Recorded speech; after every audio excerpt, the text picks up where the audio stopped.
சட்டப்பேரவையில் மீத்தேன் திட்டம் உள்ளிட்ட விவகாரங்கள் குறித்து பேசும்போது அதிமுக திமுக உறுப்பினர்களிடையே கடும் வாக்குவாதம் அமளி ஏற்பட்டது. இது பற்றி நமது செய்தியாளர் ரமேஷிடம் கேட்கலாம். ரமேஷ், அதிமுக திமுக உறுப்பினர்களிடையே வாக்குவாதம் ஏற்பட என்ன காரணம்? அதாவது கவர்னர் உரைக்கு நன்றி தெரிவிக்கும் தீர்மானத்தின் மீது தொடர்ந்து இரண்டாவது நாளாக விவாதம் இன்று காலை தொடங்கியது. முதல்ல அதிமுக எம்எல்ஏ வெற்றிவேல் பேசும்போது மீத்தேன் திட்டம் முதல்ல விவசாயிகளுக்கு எதிரான ஒரு திட்டத்தை திமுக ஆட்சியில் கொண்டு வரப்பட்டதாக பேசினார். அதற்கு எதிர்க்கட்சி தலைவர் ஸ்டாலின், அதாவது திமுக ஆட்சியில் புரிந்துணர்வு ஒப்பந்தம் மட்டுமே இந்த மீத்தேன் திட்டத்திற்காக கொண்டு வரப்பட்டதாகவும், நாங்கள் சாதக பாதங்களை ஆராய்ந்த பிறகுதான் அனுமதி கொடுக்கலாம் என்று நினைத்திருந்தோம் என்று சொல்லிட்டு அமர்ந்தார். அதற்கு அமைச்சர் தங்கமணி எந்திரிச்சு நீங்க தான் அனுமதி கொடுத்துங்க அப்படின்னு சொல்லும் போது இரண்டு தரப்பு உறுப்பினர்களுடைய கடந்த ஒரு வாக்குவாதம் ஏற்பட்டது. சில நேரம் சலசலப்பு அது போன்ற விஷயங்கள்லாம் நடந்தது. அதனைத் தொடர்ந்து திமுக உறுப்பினர் திண்டுக்கல் மாவட்டம் ஆத்தூர் எம்எல்ஏ பெரியசாமி பேசும்போது பல்வேறு விஷயங்களை சொன்னார். திண்டுக்கல் மாவட்டத்திற்கு மருத்துவக் கல்லூரி கொண்டு வரணும் நீங்க சொன்னீங்க, இன்னமும் கொண்டு வராம ஒரு சூழல் இருக்கு அப்படின்னு சொன்னாரு.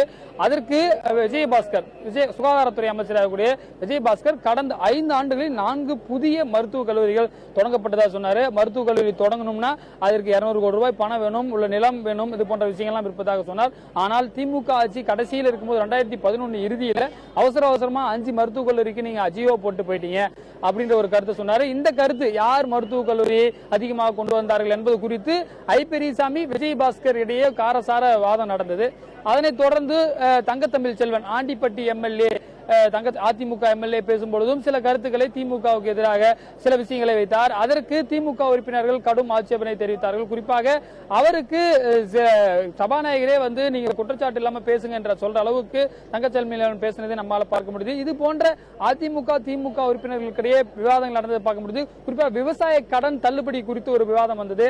பெரியசாமி தேசிய வங்கியில் வாங்கின கடனையும் தள்ளுபடின்னு சொல்லணும்னு கேட்டாரு. அதற்கு கூட்டுறவுத்துறை அமைச்சராக கூடிய செல்லூர் ராஜு, நீங்க 2006 திமுக ஆட்சியில கூட்டுறவு கடன் தள்ளுபடி செய்ததை விட அதிமுக ஆட்சியில அதிக அளவிலான கூட்டுறவு கடன் தள்ளுபடி பண்ணிருக்கோம் சொன்னாரு. குறிப்பாக திமுக ஆட்சியில் திமுக முன்னாள் சட்டமன்ற உறுப்பினர்கள் திமுக தலைவர்கள் தான் கூட்டுறவு வங்கியில கடன் வாங்கியிருந்தாங்க. அவங்க கடன் தான் பெரும்பாலும் இருந்துச்சு, ஏழைகள் கடன் இல்ல. ஆனா அதிமுக ஆட்சியில கடன் தள்ளுபடி செய்யறப்போ அதிகமான ஏழைகள் குறிப்பாக விவசாயிகள் கடன் வாங்கியிருந்தாங்க, அவங்க கடனை தள்ளுபடி செய்தோம். இது போன்ற இன்னைக்கு முக்கியமான விஷயமா பார்த்தீங்கன்னா மீத்தேன் திட்டம், விவசாயிகள் அந்த கடன் பிரச்சனை உள்ளிட்ட இந்த மருத்துவக் கல்லூரி உள்ளிட்ட இந்த முதியோர் உதவித்தொகை போன்ற இந்த 4 முக்கிய விவாதங்கள் காரசார விவாதமாக இன்னைக்கு பேரவையில் நடந்ததை பார்க்க முடியுது. கார்த்திகேயன்.